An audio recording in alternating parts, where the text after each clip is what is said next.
اس عمل کے اندر آپ کے سامنے یہ بات رکھی تھی کہ رسول اللہ صلی اللہ علیہ وسلم نے فرمایا یہ جو نماز کا دباچہ ابتدائیہ اور مقدمہ ہے کہ جب انسان ہاتھ دھوتا ہے ہاتھ کے گناہ ناخنوں تک جھڑ جاتے ہیں، کلی کرتا ہے زبان کی سارے گناہ معاف، منہ دھوتا ہے آنکھ کی ساری خیانتیں معاف، پاؤں دھوتا ہے، ہاتھ اور پاؤں بنیادی طور پہ گناہوں کے مراکز ہیں، جس طرح زبان اور آنکھیں گناہوں کا مرکز ہیں اور آنکھوں سے اور زبانوں سے انسان بے شمار گناہ کرتا ہے، اسی طرح ہاتھوں سے اور پاؤں سے بھی بے شمار گناہ ہوتے ہیں۔ ہاتھ مال حرام کماتا ہے، مال لیتا دیتا ہے، ہاتھ کے گناہ بڑے زیادہ ہیں۔ اس طرح قدموں کے گناہ جتنے بھی گناہوں کی جگہ ہیں وہ قدم ہی ان گناہوں کی جگہ کی طرف جا رہے ہوتے ہیں۔ تو گویا وضو، اکیلے وضو کرنے سے اللہ رب العزت سر سے پاؤں تک جسم کے سارے گناہوں کو معاف فرما دیتے ہیں، اور پھر صرف اس عمل کو کر لینے سے جو گناہ معاف ہوتے ہیں وہ تو ہوتے ہی ہیں،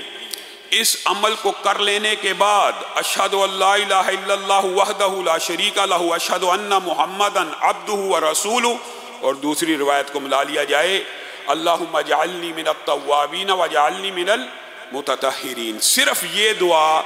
اس عمل کے بعد اگر کوئی پڑھتا ہے، حدیث کے الفاظ ہیں کہ رسول اللہ صلی اللہ علیہ وسلم نے فرمایا اس کے لیے جنت کے 8 دروازے کھل جاتے ہیں، وہ جس دروازے سے چاہے داخل ہو جائے۔ عمل صرف وضو ہے اور الفاظ صرف یہ ہیں، اور جنت کے 8 دروازے کھل جاتے ہیں۔ ہاں کھل جاتے ہیں۔ گویا اس عمل کے اندر بنیادی طور پہ آپ کا اور میرا فائدہ ہے، آپ کا اور میرا فائدہ ہے، لیکن اجر و ثواب اللہ کی طرف سے۔ رسول اللہ صلی اللہ علیہ وسلم جب جنت کے 8 دروازوں کا ذکر کیا کرتے تھے تو ایک مرتبہ حضرت ابو بکر نے یہ پوچھ لیا رسول اللہ صلی اللہ علیہ وسلم سے، اللہ کے رسول، کوئی ایسا شخص بھی ہوگا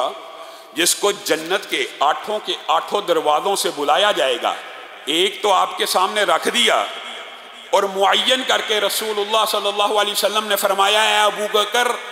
مجھے امید ہے اللہ کے ہاں کہ آپ انہی لوگوں میں سے ہوں گے جن کو جنت کے 8 دروازوں سے پکارا جائے گا۔ یہ حضرت ابو بکر کی فضیلت کے حوالے سے بھی ہے، اور اسی طرح اس عمل کی ایک فضیلت یہ بھی ہے،